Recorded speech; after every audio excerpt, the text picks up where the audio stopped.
দুৰাচাৰ আজি তোমাৰ কনিষ্ঠ পুত্ৰ শকুনিয়ে কিদৰে লৈছে প্ৰতিশোধ।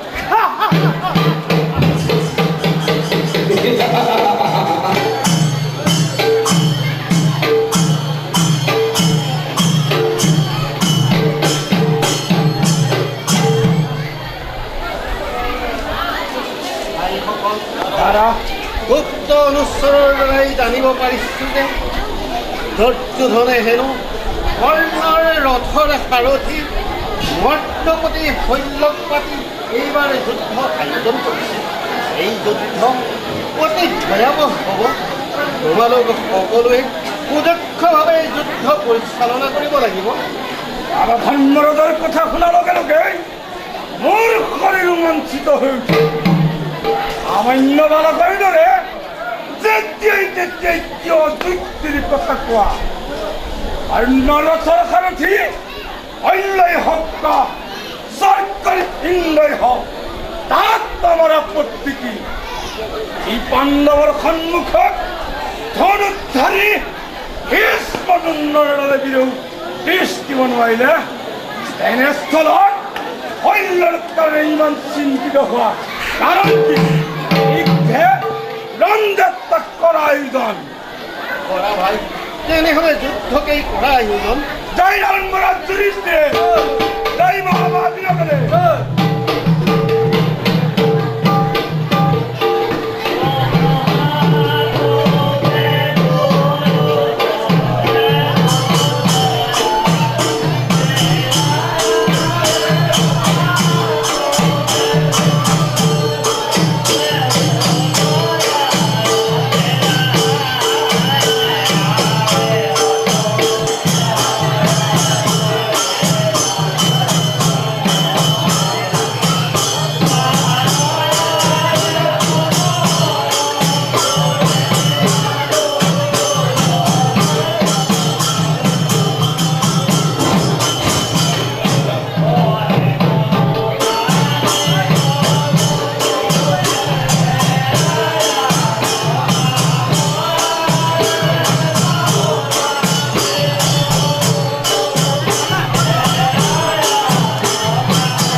বাস্তবায়ন পৰিচালিত হয় আজ পৰে কোথায় দামে কোথা দেখ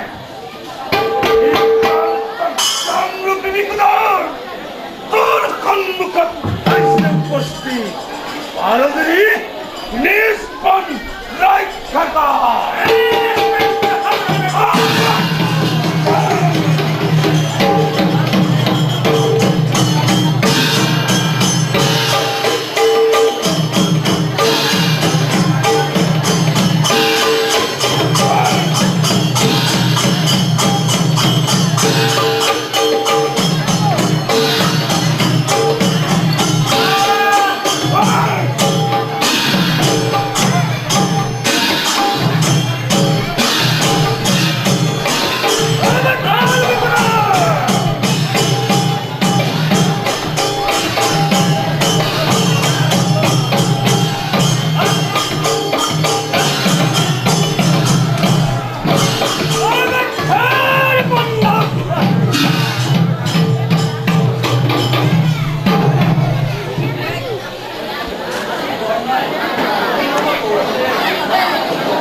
সন্মুখত সাধ্য আছে যদি নিজ শক্তি অনুযায়ী প্ৰয়োগ কৰা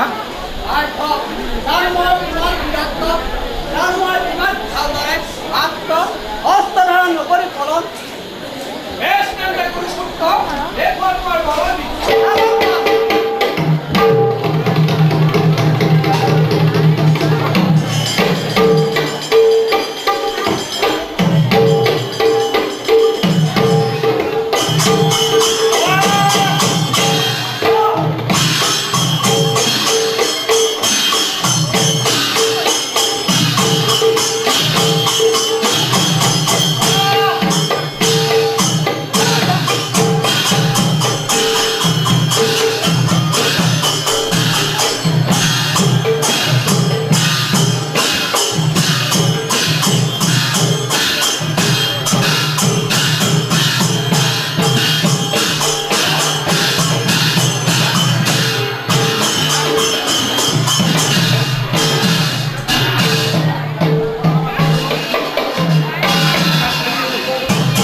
আজিৰ যুদ্ধতে তোক কৰিম সমাপ্তি অৱধানে ৰক্ষা কৰ তোৰ আজি পাই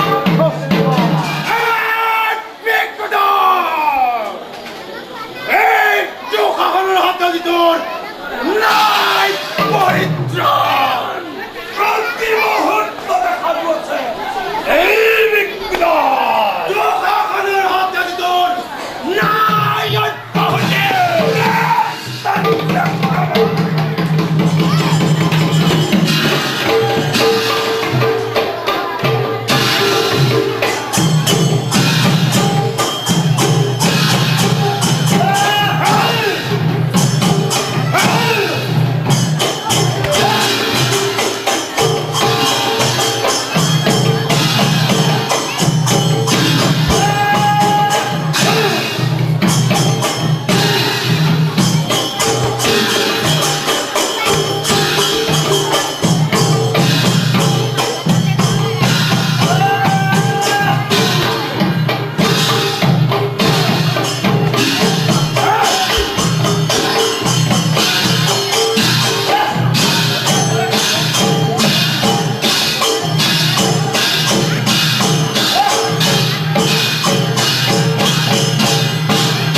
ভাগিন আজি ৰমত তোমাক লগ পাই আনন্দত সীমা নাই পাখাকে যি কৌশল দেখাইছিলা এই কৌশল আজি সহদেৱৰ ওচৰত তুমি প্ৰকাশ কৰা কিন্তু তোমাৰ ৰক্ষানৰ মন্ত্ৰ সহদেৱ যুদ্ধত ইমানবিলাক মানুহ মৰিছে যেতিয়া ময়ো অৱশ্যে মৰিব লাগিব পিছে মোক আগতীয়াকৈ মাৰিলে মোৰ লগত কি লাভ হ'ব বাবা পাণ্ডৱৰ মূল তুমিয়েই সকলোতকৈ তোমাকেই আগত পথ কৰিব লাগিব অহা তুমি চল চাকৰি কৰি পলাই সাৰিছিলা আজি মোৰ হাতৰ পৰা তোমাক কোনেও ৰক্ষা কৰিব নোৱাৰে সহদেৱ সন্মুখ খঙত মই হ'লে পিছ ভুমকা বুলি নহয় আহ এই খুন্দা লাগি চাওঁ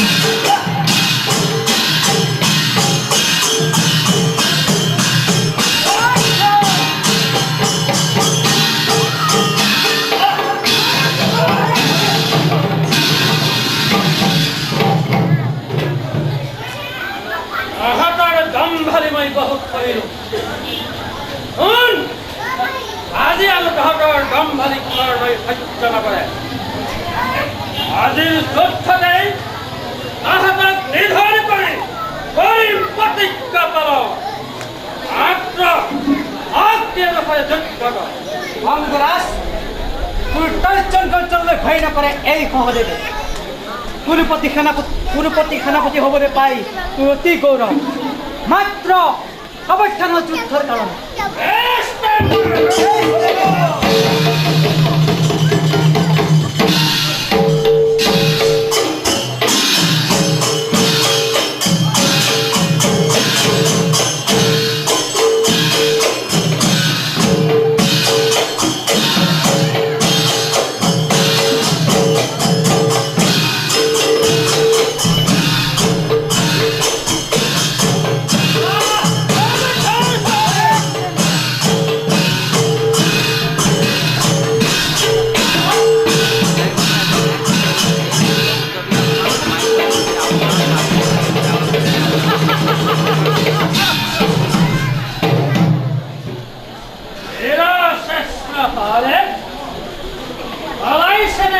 তোমাৰ ৰাণৰ তৃষ্ণা ঘৰ বনাই কৰি আহিছিলো উৎফণ্ডাৰে আজি তই পাবি যোগ্য প্ৰত্যুত্তৰ সেই উৎফণ্ডাৰে অংগৰাজ বন্দী হ'ব পাৰে মই তোমাৰ হাতত তথাপিতো সেই সহদেৱে কেতিয়াও দয়া ভিক্ষা নকৰে মোক প্ৰাণদণ্ড দিয়া কৰ্ণ প্ৰাণদণ্ড বীৰ কৰ্ণই বীৰ ভাৱেই কৰিব সমাজ